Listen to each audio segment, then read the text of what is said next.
la création d'un film en tant que réalisateur, c'est de jouer un petit peu le rôle d'un chef d'orchestre. C'est-à-dire que j'ai mon équipe, leurs instruments de musique, chacun, et ils doivent pouvoir jouer leur instrument de musique, exercer leur art librement, mais en même temps, ils doivent s'accorder avec ma vision, avec ma sensibilité, et ça, c'est le côté un peu délicat. C'est ce côté humain, justement, qu'il faut savoir gérer, parce qu'un tournage, c'est un peu une école de vie.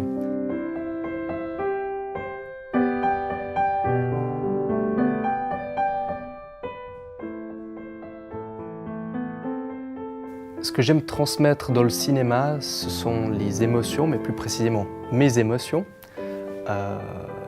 Mais ça peut être des émotions positives ou négatives. Donc c'est un petit peu à concentrer de tout ce que j'ai pu ressentir dans ma vie, ou des doutes que je peux ressentir à un moment donné dans ma vie, des peurs, des doutes, de la tristesse, des joies aussi, bien sûr. Mais c'est vraiment mes émotions. Chacun de mes films est une partie de moi-même, quelque part. Et c'est vrai que mon souhait de faire des films fantastiques va dans cet ordre d'idées-là, parce qu'on est obligé de travailler avec des métaphores dans le fantastique.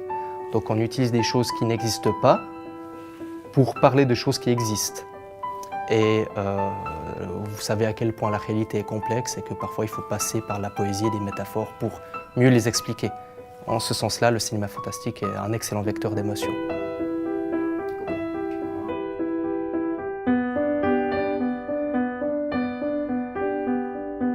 Mon meilleur souvenir au cinéma, c'était en octobre 1993, lorsque j'ai découvert Jurassic Park sur grand écran. Parce que c'est pas un mystère pour les gens qui me connaissent, je suis un grand passionné d'animaux préhistoriques et plus précisément de dinosaures. Et à l'époque, c'est vrai que je disais souvent à mes copains, je suis sûr que si on fait un film avec des dinosaures très réalistes, pas des Godzilla ou des monstres comme ça, tout le monde irait le voir. Ouais, on me disait arrête avec tes dinosaures, etc. Bon, ok. 2 ans plus tard, on annonçait Jurassic Park, réalisé par Steven Spielberg, en plus mon réalisateur préféré. Alors j'étais très impatient.